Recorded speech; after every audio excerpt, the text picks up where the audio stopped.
اعوذ باللہ من الشیطان الرجیم بسم اللہ الرحمن الرحیم والوزن یومئذ الحق فمن ثقلت موازینہ فأولئک هم المفلحون ومن خفت موازینہ فأولئک الذین خسروا بما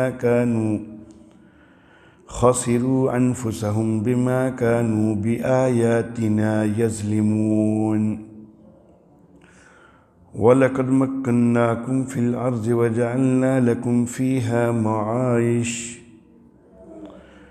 قَلِيلًا مَا تَشْكُرُونَ صدق اللہ مولانا العلی العظیم وبلغنا نبیہ ورسولہ الکریم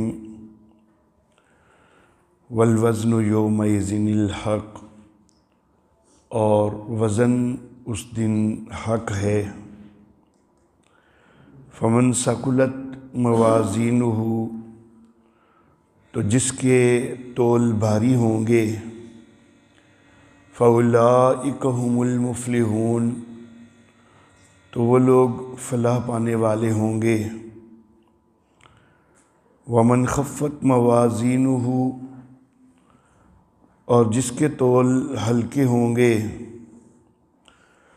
فَأُولَئِكَ الَّذِينَ خَسِرُوا أَنفُسَهُمْ، تو یہ وہ لوگ ہیں کہ جنہوں نے اپنا نقصان کیا، بِمَا كَانُوا بِآيَاتِنَا يَظْلِمُونَ، بوجہ اس کے کہ وہ ہماری آیتوں کے ساتھ ظلم کرتے تھے۔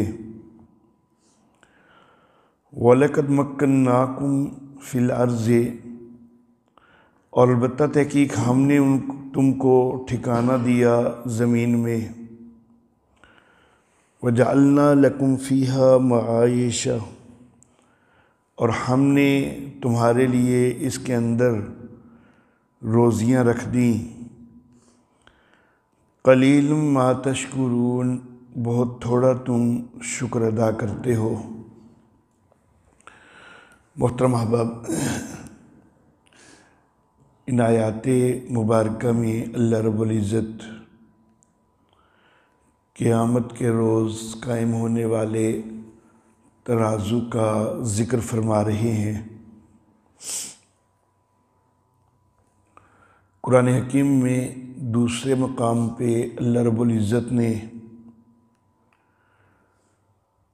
نَضَعُ الْمَوَازِينَ الْقِسْطَ کا لفظ بھی ارشاد فرمایا ہے کہ ہم انصاف کے ترازو قائم کریں گے۔ قرآن حکیم کے اندر ترازو کے قائم کرنے کی نسبت قرآن و حدیث کے اندر اللہ رب العزت کی طرف بھی ہمیں نظر آتی ہے، اور ملک الموت کی طرف بھی ترازو قائم کرنے کی نسبت قرآن و حدیث کے اندر موجود ہے۔ جبریل امین کی طرف بھی یہ نسبت موجود ہے، اور سیدنا آدم علیہ الصلاۃ والتسلیمات کی طرف بھی یہ نسبت موجود ہے۔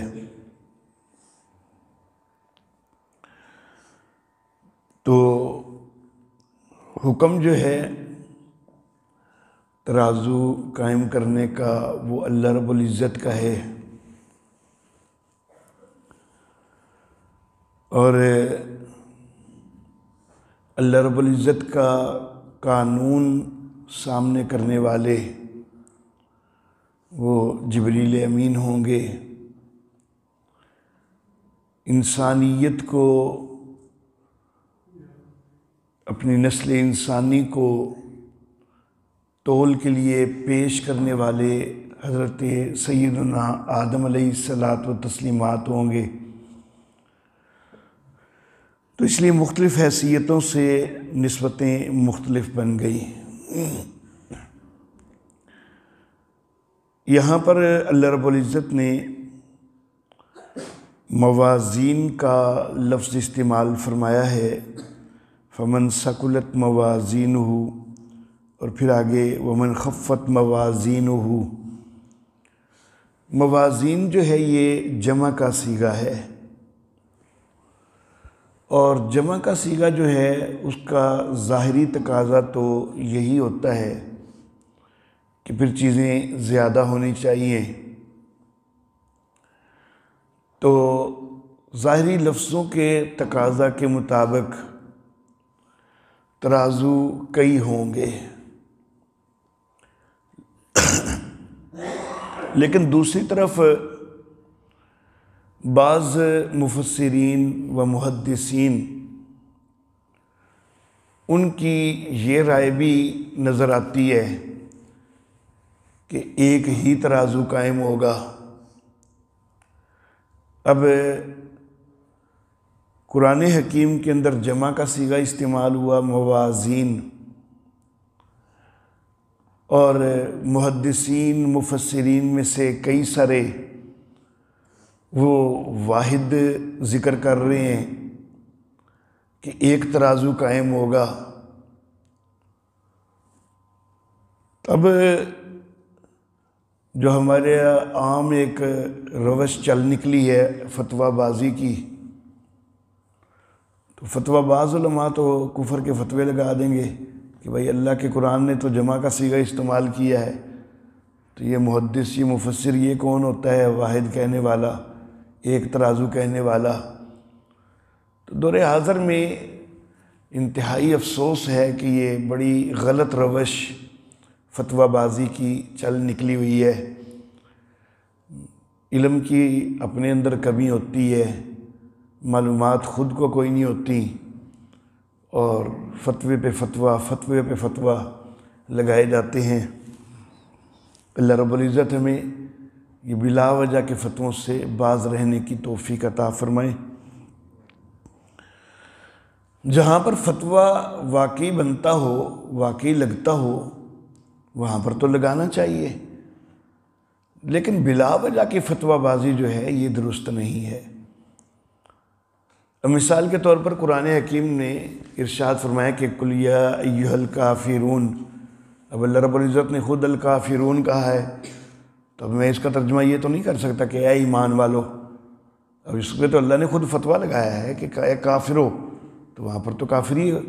جہاں فتویٰ واقعی مناسب ہے، واقعی وہ کفر ہو، شرک ہو، تو وہاں پر کفر و شرک کا فتویٰ لگایا جا سکتا ہے، لیکن جہاں پر حقیقتاً کفر و شرک نہیں پایا جا رہا تو وہاں پر فتویٰ بازی نہیں ہونی چاہیے۔ بہرحال میں یہ عرض کر رہا تھا کہ اللہ رب العزت نے جمع کا صیغہ استعمال کیا، لیکن کئی مفسر کئی محدث وہ کہتے ہیں ایک ترازو ہوگا، تو پھر یہ جمع کا صیغہ کیسے آ گیا؟ اگر ترازو ایک ہوگا تو ایک، لیکن اتنا عظیم ہوگا کہ اس کی عظمت کے اظہار کے لیے اللہ رب العزت نے جمع کا صیغہ استعمال کر دیا۔ تو بعض اوقات اس طرح ہو جاتا ہے کہ عظمت کے اظہار کے لیے صیغے جمع کے آ جایا کرتے ہیں۔ اللہ رب العزت وحدہ لا شریک ہے نا، اکیلے ہیں نا، لیکن اللہ رب العزت نے خود اپنے لیے جمع کے صیغے نہیں استعمال کیے قرآن حکیم میں۔ اِنَّا أَنزَلْنَاهُ فِي لَيْلَةِ الْقَدْرِ، بے شک ہم نے اس کو نازل کیا، یہ ہم اِنَّا یہ جمع کا صیغہ ہے، حالانکہ اللہ تو ایک ہے۔ اللہ نے یہ نہیں کہا کہ میں نے نازل کیا ہے اس کو لیلۃ القدر میں، بلکہ ہم نے نازل کیا ہے اس کو لیلۃ القدر میں، جمع کا صیغہ اللہ نے استعمال فرمایا۔ اِنَّا نَحْنُ نَزَّلْنَا الذِّكْرَ وَإِنَّا لَهُ لَحَافِظُونَ، بے شک ہم ہی اس ذکر کے نازل کرنے والے ہیں، ہم نے ہی اس ذکر کو نازل کیا ہے اور ہم ہی اس کی حفاظت کرنے والے ہیں۔ تو اللہ رب العزت نے خود اپنی ذات کے متعلق جمع کے صیغے استعمال کیے ہیں، حالانکہ اللہ رب العزت اکیلے ہیں، وحدہ لا شریک ہیں۔ دو خداؤں یا دو سے زیادہ خداؤں کا تصور کرنا قطعاً حرام ہے، شرک ہے، لیکن صیغے تو جمع کے استعمال ہو گئے۔ تو اس لیے کہ اللہ رب العزت اتنے عظیم ہیں کہ عظمت کے اظہار کے لیے جمع کا صیغہ استعمال ہو جاتا ہے۔ اللہ اللہ، دنیا کی عارضی حکمرانیوں والے حکمران وہ جس وقت اپنے حکم نامے جاری کرتے ہیں تو چھوٹی چھوٹی عارضی حکمرانیاں ہیں، لیکن وہ بھی ہم کا لفظ استعمال کر دیتے ہیں اپنے لیے۔ تو اللہ رب العزت تو حقیقتاً اس لائق ہے، وہ عظمتوں والا کبریائیوں والا اللہ، کہ وہ اپنے لیے جمع کا صیغہ تعظیم کے لیے استعمال فرمائے۔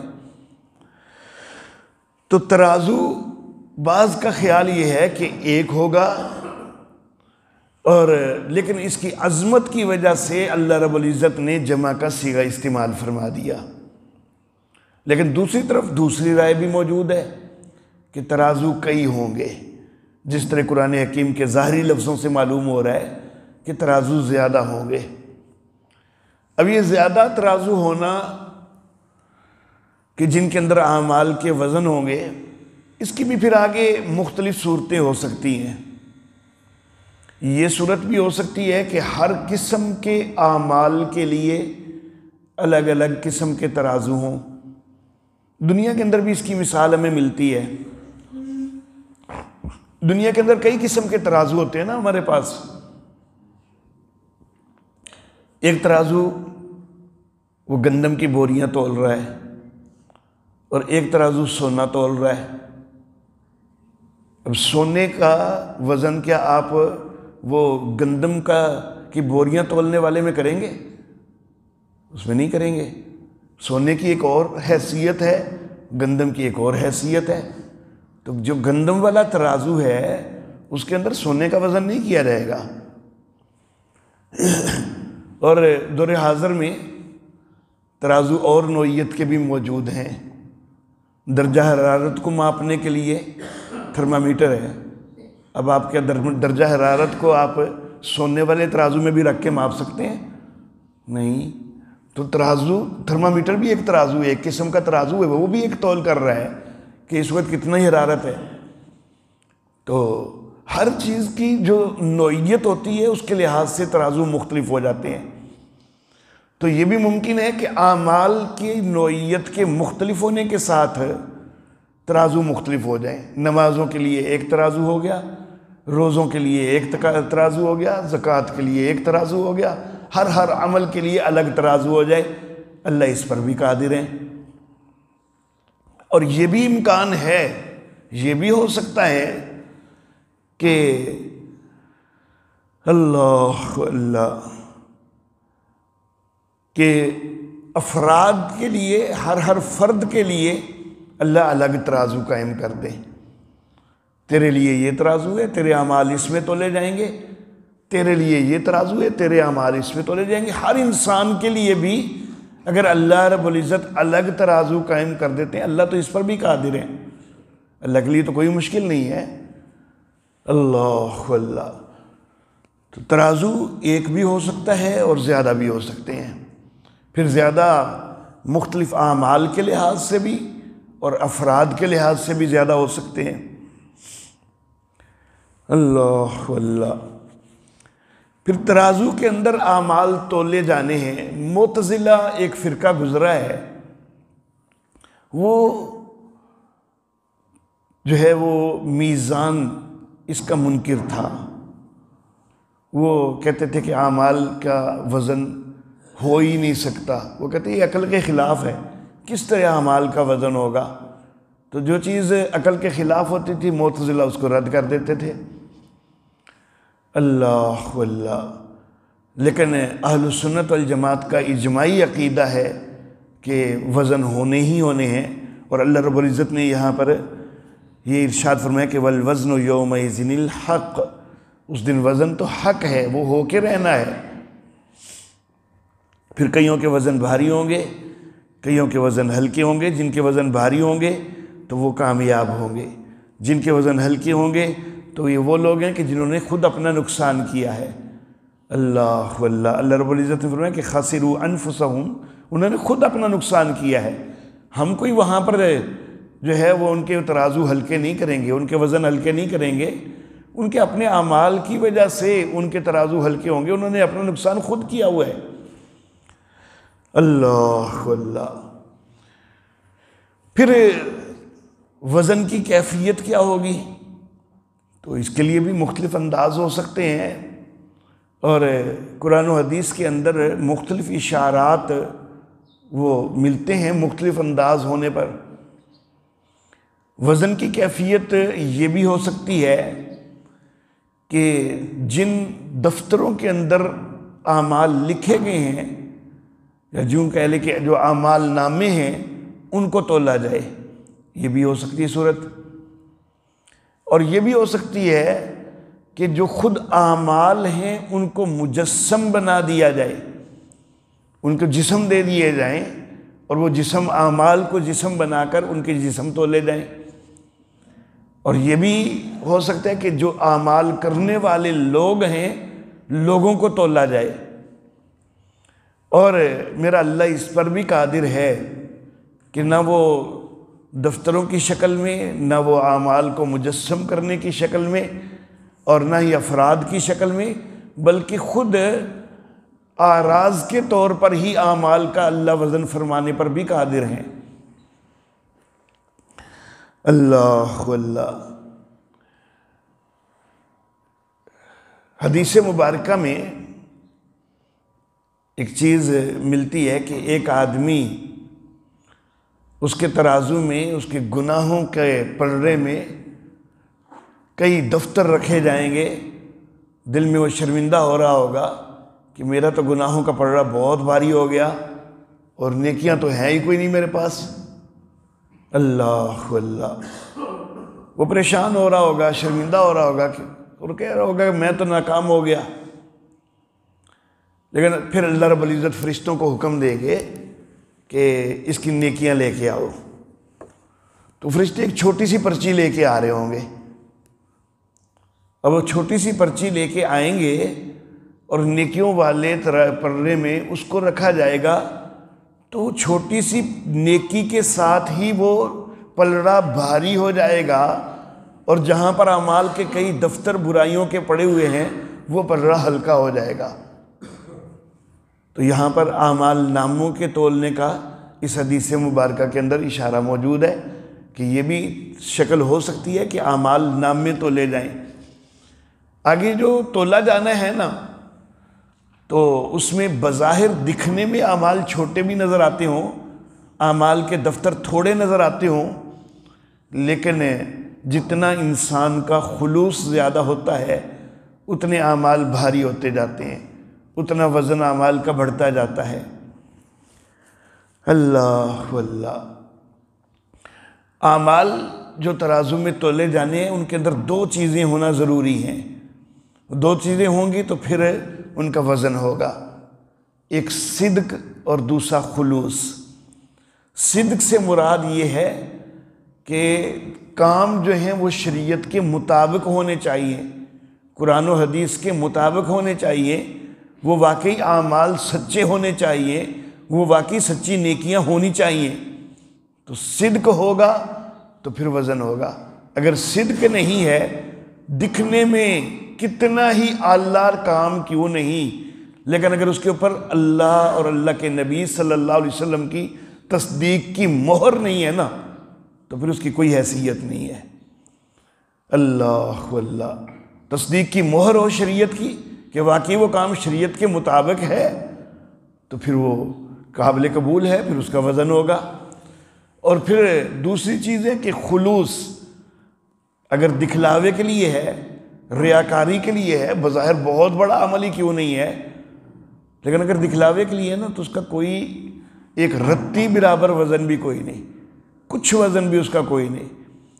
لیکن اگر خلوص موجود ہے، دکھلاوا نہیں ہے، اللہ کی رضا کے لیے کام کیا ہے، تو پھر جتنا زیادہ خلوص بڑھتا جائے گا، اتنا ترازو کے اندر وزن بھی بڑھتا جائے گا۔ جس کا کوئی عمل جتنے خلوص والا ہے، میرا اللہ ہر چیز کی پیمائش کرنے پر قادر ہے۔ اللہ رب العزت کو دلوں کے خلوص کی پیمائش کرنے پر بھی اللہ قادر ہیں۔ اللہ اللہ۔ اللہ رب العزت نے مثال دے کر فرمایا ہے کہ ایک بندہ ایک دانہ بوتا ہے اور پھر اسے 7 بالیاں نکلتی ہیں اور ہر بالی میں 100 دانے، تو گویا کہ ایک دانے کو 700 دانے بنا دیا گیا۔ تو کئیوں کے لیے ان کے خلوص کی وجہ سے ان کے اعمال، ان کے نیکیاں وہ 700 گنا بھی ہو جائیں گی، اور اللہ رب العزت نے 700 گنا پر بھی بس نہیں کیا، بلکہ آگے فرمایا کہ واللہ یضاعف لمن یشاء، اللہ جس کے لیے چاہتا ہے اس سے بھی زیادہ بڑھا دیتا ہے۔ تو یہ انسان کے خلوص پر منحصر ہے۔ تو بہرحال ایک صورت یہ کہ اعمال کے دفتر تو لے جائیں، اعمال نامے تو لے جائیں، اور حدیث مبارکہ میں اس کا اشارہ موجود ہے جیسا کہ میں ذکر کر چکا۔ اور ایک صورت یہ بھی ہے کہ خود اعمال کو مجسم کر دیا جائے، وہ نظر آ رہے ہوں۔ ویسے تو اعمال نظر نہیں نہ آ رہے ہوتے، کام کیا تو بس وہ ختم ہو گیا، اس کا کوئی باقاعدہ وجود تو نہیں ہوتا، کوئی مجسم وجود تو نہیں ہوتا کہ جس کو ترازو کے اندر رکھا جائے، وہ تو آراز ہوتے ہیں۔ لیکن اللہ اس پر بھی قادر ہیں کہ اعمال کو مجسم کر کے سامنے کر دیں۔ اللہ اللہ اللہ رب العزت قرآن حکیم کے اندر ارشاد فرماتے ہیں کہ جس نے ایک ذرہ برابر بھی نیکی کی ہوگی، من یعمل مثقال ذرۃ خیر یرا، تو وہ اس کو دیکھ لے گا۔ اب جو دیکھ لے گا اس کا ایک مفہوم تو ہے کہ وہ سامنے آ جائے گی، اعمال نامے وغیرہ کی شکل میں سامنے آ جائے گی، لیکن دیکھ لے گا سے یہ بھی اشارہ ہو سکتا ہے کہ وہ سامنے نظر آ رہی ہو باقاعدہ، اور جس نے ذرا برابر بھی کوئی برائی کی ہو وہ اس کو دیکھ لے گا۔ تو گویا کہ اعمال مجسم بھی ہو سکتے ہیں۔ قرآن حکیم میں اللہ ارشاد فرماتے ہیں کہ اولئک ما یاکلون فی بطونہم الا النار، جو حرام خوری کر رہے ہیں اللہ کہتے ہیں کہ یہ اپنے پیٹوں میں آگ کھاتے ہیں۔ تو گویا کہ وہ حرام خوری کرنا یہ ایک عمل ہے، اور اس کو اللہ نے آگ کی شکل میں گویا کہ مجسم بنا دیا۔ تو مجسم ہونا اس کا بھی قرآن و حدیث کے اندر اشارہ موجود ہے کہ یہ صورت بھی ہو سکتی ہے کہ اللہ رب العزت اعمال کو مجسم کر دیں اور مجسم کر کے تول دیا جائے۔ اور ایک صورت یہ بھی ہو سکتی ہے کہ اعمال کرنے والوں کو تولا جائے، افراد کو تولا جائے۔ حدیث مبارکہ میں اس کا اشارہ بھی موجود ہے۔ اللہ اللہ حضرت سیدنا عبداللہ ابن مسعود رضی اللہ تعالی عنہ بڑے دبلے پتلے سے تھے، قد بھی چھوٹا سا، ہلکے پھلکے اور دبلے پتلے، اور بعض صحابہ کرام رضوان اللہ علیہم اجمعین نبی اکرم صلی اللہ علیہ وآلہ وسلم کی کوئی نہ کوئی خدمت اپنے ذمے انہوں نے لی ہوئی تھی کہ یہ خدمت میں نے کیا کرنی ہے۔ حضرت سیدنا عبداللہ ابن مسعود رضی اللہ تعالی عنہ آپ نے یہ خدمت اپنے ذمے لی تھی کہ نبی اکرم صلی اللہ علیہ وآلہ وسلم کی مسواک جو ہے وہ میں بنا کے دیا کروں گا، مسواک میں تیار کر کے دیا کروں گا، درخت سے اتار کے اس کو بنا کے تیار کر کے۔ اب ایک روز مسواک نبی اکرم صلی اللہ علیہ وآلہ وسلم کے لیے بنانے کے لیے درخت کے اوپر چڑھے، دبلے پتلے تھے بالکل، پنڈلیاں جو ہے نا وہ بھی بالکل دبلی پتلی، تو جس وقت درخت کے اوپر چڑھے نا تو پنڈلی سے کپڑا ہٹ گیا، تو وہ پتلی سی پنڈلی نظر آئی نا، تو صحابہ کرام نیچے سے دیکھ رہے تھے کہ عبداللہ ابن مسعود درخت پہ چڑھے ہوئے ہیں اور پتلی پتلی پنڈلیاں نظر آ رہی ہیں۔ تو کسی صحابی نے بطور مزاح کہہ دیا کہ عبداللہ مسواکیں لینے اوپر گیا ہے، 2 مسواکیں تو تیرے اپنے پاس موجود ہیں۔ وہ دونوں پنڈلیوں کو 2 مسواکوں سے تشبیہ دے دی۔ اللہ اللہ نبی اکرم صلی اللہ علیہ وآلہ وسلم نے فرمایا کہ یہ جو عبداللہ کی 2 پنڈلیاں ہیں نا جن کو مسواکوں سے تشبیہ دے رہے ہو، قیامت والے دن احد پہاڑ سے بھی زیادہ وزنی ہوں گی۔ اللہ اللہ اب ہیں تو باریک باریک سی پنڈلیاں، لیکن یہ احد پہاڑ سے بھی زیادہ وزنی ہوں گی قیامت کے روز۔ تو تو گویا کہ اعمال کے تولے جانے کا ایک انداز یہ بھی ہو سکتا ہے کہ افراد کو تولا جائے، جو افراد اعمال کر رہے ہیں ان کو تولا جائے۔ اللہ اللہ۔ اور اللہ رب العزت نے جو اعمال کے تولنے کا ارشاد فرمایا ہے تو اس کی ایک صورت یہ بھی ہے کہ مجسم نہ کیا جائے، نہ اعمال کو، نہ اعمال نامے تولے جائیں، نہ ہی افراد تولے جائیں، بلکہ وہ عمل خود جو ہے اگرچہ اس کا کوئی ظاہری وجود نظر آنے والا نہیں ہے لیکن اس کے باوجود میرا اللہ اس کو تولنے پر قادر ہے۔ اللہ اللہ۔ اور دور حاضر میں تو اس کو سمجھنا آسان ہے، معتزلہ تو انکار کر بیٹھے نا کہ عقل میں نہیں آتا، لیکن دور حاضر میں تو اس کو سمجھنا آسان ہے۔ بخار ہم اس کو تول رہے ہیں نا کہ اس وقت 100 تک بخار ہے، اس کو 101 تک بخار ہے۔ اب بخار کا کوئی باقاعدہ وجود ہمیں وہ تو نہیں ملتا کہ جس کو ہم ترازو کے اندر رکھیں، لیکن اس کے لیے بھی ایک ترازو ہم نے بنا لیا نا۔ تو اگر انسان جو ہیں وہ ایسے ترازو بنا سکتے ہیں کہ موسم کا درجہ حرارت ان میں تول سکتے ہیں، انسان کے اپنے وجود کا درجہ حرارت تول سکتے ہیں، انسان کا بخار ماپا جا سکتا ہے، تو یہ ان کا بھی کوئی ظاہری وجود تو نہیں ان چیزوں کا، لیکن اس کے باوجود انسان تول رہا ہے۔ تو انسان اگر تول سکتا ہے تو میرا اللہ تو سب سے زیادہ قادر ہے، سب سے بڑا قادر ہے، کیا وہ اللہ نہیں تول سکتے ہیں؟ تو بطور آراز بھی تولے جا سکتے ہیں، اور پھر بطور آراز تولتے ہوئے وزن ہلکے بھی ہو سکتے ہیں، بھاری بھی ہو سکتے ہیں خلوص کے مطابق۔ اللہ اللہ۔ اور میں یہ بھی کہنا چاہوں گا کہ اس کو بھی دور حاضر میں سمجھنا کافی آسان ہو گیا ہے کہ ایک ہی وزن، ایک ہی عمل جو ہے بظاہر اس بندے نے بھی وہی عمل کیا ہے، اس نے بھی وہی کیا ہے، لیکن اس کا بھاری ہو رہا ہے، اس کا ہلکا ہو رہا ہے، حالانکہ وزن عمل تو ایک ہی ہے دونوں کا۔ اللہ اللہ۔ دور حاضر جو ہے نا یہ کمپیوٹر کا دور ہے، اور کمپیوٹر کے اندر فائلز جو بنتی ہیں وہ بائٹس کی شکل میں بنتی ہیں، تو بھاری فائل جو ہے نا وہ گیگا بائٹس میں چلی جاتی ہے، پھر اس کو ہلکی کیا جائے میگا بائٹس میں بھی آ جاتی ہے، اور وہی فائل اس کو مزید کمپریس کر دیا جائے تو وہ سیدھا بائٹس تک بھی آ جاتی ہے۔ اب فائل تو وہی ہے، مثال کے طور پر ایک ویڈیو ہے، اور ویڈیو ایک اچھے پروگرام میں بنی ہوئی ہے، وہ اس کا وزن کمپیوٹر جو ہے وہ گیگا بائٹس میں کر رہا ہے، لیکن اسی ویڈیو کو کمپریس کیا گیا ہے۔ اب اس کے اندر یہ تو نہیں ہوا کہ وہ پہلے مثلا 10 منٹ کی ویڈیو تھی تو اب 5 منٹ کی ہوگی، نہیں، وہ اسی طرح 10 منٹ کی ہے۔ اس میں یہ تو نہیں ہوا کہ کچھ سین کاٹ دیے گئے ہیں، نہیں، کوئی سین نہیں کاٹا گیا، لیکن اس کا جو ہے وہ میٹر ہلکا ہو گیا ہے، اب وہ میگا بائٹس میں آ گئی ہے، اب اسی کو مزید کمپریس کیا تو وہ بائٹس میں بھی آ گئی ہے۔ تو اسی طرح جتنا خلوص بڑھتا جائے گا اتنا اعمال کا وزن بڑھتا جائے گا، اور جتنا خلوص کم ہوگا تو اتنے اعمال کے بائٹس کم ہوتے جائیں گے، وہ گیگا بائٹس سے میگا بائٹس میں، اور میگا بائٹس سے وہ بائٹس میں بھی آ سکتا ہے۔ اللہ اللہ۔ تو اللہ فرماتے ہیں کہ فمن ثقلت موازینہ، جس کے وزن بھاری ہوں گے، جس کے تول بھاری ہوں گے، فاولئک ھم المفلحون، تو وہ لوگ ہیں جو فلاح پانے والے ہیں۔ تو کامیابی یہ ہے کہ آخرت کی کامیابی مل جائے، آخرت میں فلاح مل جائے۔ ہم نے جو کامیابی کے معیار بنائے ہوئے ہیں نا کہ دنیا کے اندر بڑی دولت ہو جائے، دنیا کے اندر بڑا عہدہ مل جائے، دنیا کے اندر کاریں کوٹھیاں مل جائیں، یہ کوئی کامیابی کے مدار نہیں ہے۔ کامیابی کا مدار یہی ہے کہ ہماری آخرت جو ہے وہ صحیح ہو جائے۔ اللہ رب العزت ہمیں اس کے لیے عمل کی توفیق عطا فرمائے۔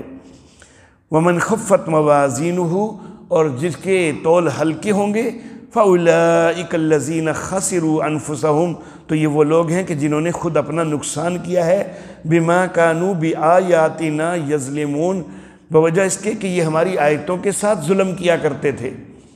آیتوں کے ساتھ ظلم کرنا کہ آیتوں کا انکار کرنا، آیتوں کے ساتھ ظلم کرنا، آیتوں کے اندر تحریف لفظی کرنا، یا آیتوں کے اندر معنوی تحریف کرنا۔ آیتیں کہتی کچھ اور ہیں اور یہ مولوی اس سے الٹا استدلال کر رہا ہے، کوئی غلط استدلال کر رہا ہے، تو یہ آیتوں کے ساتھ ظلم کی کئی مختلف صورتیں ہیں کہ بالکل یہ آیتوں کا انکار کرنے والے وہ بھی آیتوں کے ساتھ ظلم کرتے ہیں، جو تحریفات کرنے والے ہیں وہ بھی آیتوں کے ساتھ ظلم کرتے ہیں۔ اللہ فرماتے ہیں وَلَقَدْ مَكَّنَّاكُمْ فِي الْأَرْضِ، البتہ تحقیق ہم نے تم کو زمین میں ٹھکانے دیے، وَجَعَلْنَا لَكُمْ فِيهَا مَعَائِشَ، ہم نے زمین کے اندر تمہارے لیے روزی کے سامان مہیا کیے، یہ سارے انعامات ہمارے، تو تم کو ہمارا شکر گزار ہونا چاہیے۔ اور شکر گزار ہونا جو ہے، اللہ کا شکر گزار ہونا، اس کا اظہار ہوتا ہے بندگی کے ساتھ، کیونکہ اللہ رب العزت نے انسان کو بندگی کے لیے بنایا ہے نا، وَمَا خَلَقْتُ الْجِنَّ وَالْإِنسَ إِلَّا لِيَعْبُدُونَ، میں نے جنوں اور انسانوں کو نہیں بنایا مگر اس لیے کہ میری بندگی کریں۔ تو جس مقصد کے لیے انسان کو بنایا گیا ہے، تو اگر وہ اس کو پورا کرے گا تو یہ اللہ کی شکر گزاری ہوگی، اگر وہ اس مقصد کو پورا نہیں کرتا تو یہ اللہ کی شکر گزاری نہیں ہوگی۔ نبی اکرم صلی اللہ علیہ وآلہ وسلم اللہ آدھی آدھی رات، کبھی ساری ساری رات وہ عبادت کے اندر گزار رہے ہیں۔ اللہ حضرت سیدہ عائشہ صدیقہ رضی اللہ تعالی عنہا میرے آقا سے کہنے لگی، آقا آپ کے تو اگلے پچھلے سارے گناہ معاف ہیں، تو آپ اتنی بندگی کیوں کرتے ہیں؟ یہ جو جملہ ہے نا کہ آپ کے اگلے پچھلے سارے گناہ معاف ہیں، کسی عام انسان کے لیے یہ جملہ بولا جائے نا تو اس کا مطلب یہ ہوگا کہ گناہ تو ہو گیا لیکن چلو اللہ نے معافی دے دی تو سارے گناہ معاف ہو گئے اگلے پچھلے، جیسا کہ صحابہ کرام رضوان اللہ علیہم اجمعین وہ اس کا مصداق تھے۔ اللہ نے ان کو دنیا کے اندر یہ سرٹیفکیٹ دے دیے کہ اللہ ان سے راضی ہو گیا، رضی اللہ عنہم ورضوا عنہ، اللہ تو وہ جہنم کی آگ سے محفوظ ہو گئے، ان کے اگلے پچھلے گناہ وہ معاف ہو چکے۔ لیکن یہ جملہ اگر نبی کے لیے بولا جائے کہ آپ کے اگلے پچھلے گناہ معاف ہیں تو اس کا یہ مطلب نہیں ہوتا معاذ اللہ ثم معاذ اللہ کہ گناہ تو ہو گیا لیکن اللہ نے معاف کر دیا، نہیں، معاف سے مراد ہے کہ آپ کو چھٹکارا حاصل ہے، گناہ آپ سے ہو ہی نہیں سکتا، آپ معصوم ہیں۔ تو اے نبی، اے میرے آقا، آپ تو معصوم ہیں، آپ کے تو اگلے پچھلے سارے گناہ معاف ہیں، آپ کو تو گناہوں سے چھٹکارا حاصل ہے، تو پھر اتنی بندگی آپ کیوں کرتے ہیں؟ تو میرے آقا صلی اللہ علیہ وآلہ وسلم نے فرمایا افلا اکون عبدا شکورا، کہ کیا میں اللہ کا شکر گزار بندہ نہ بنوں؟ تو گویا کہ اللہ کی شکر گزاری کا تقاضا یہ ہے کہ زیادہ سے زیادہ اللہ رب العزت کی بندگی کی جائے، لیکن اللہ رب العزت ارشاد فرماتے ہیں کہ قلیلا ما تشکرون، کہ تم بہت کم شکر گزار ہوتے ہو۔ اور قرآن حکیم میں اللہ رب العزت نے دوسرے مقام پر یہ بھی ارشاد فرمایا ہے کہ قلیل من عبادی الشکور، کہ میرے بندوں میں سے بہت کم ہیں جو کہ شکر گزار ہیں۔ اللہ رب العزت ہمیں اپنا شکر گزار بندہ بننے کی توفیق عطا فرمائے۔ بڑی معذرت کہ یہ آخری الفاظ جو ہیں ریکارڈنگ میں رہ گئے تھے تو اس لیے ان کو الگ سے ریکارڈ کرنا پڑا۔ وآخر دعوانا ان الحمد للہ رب العالمین۔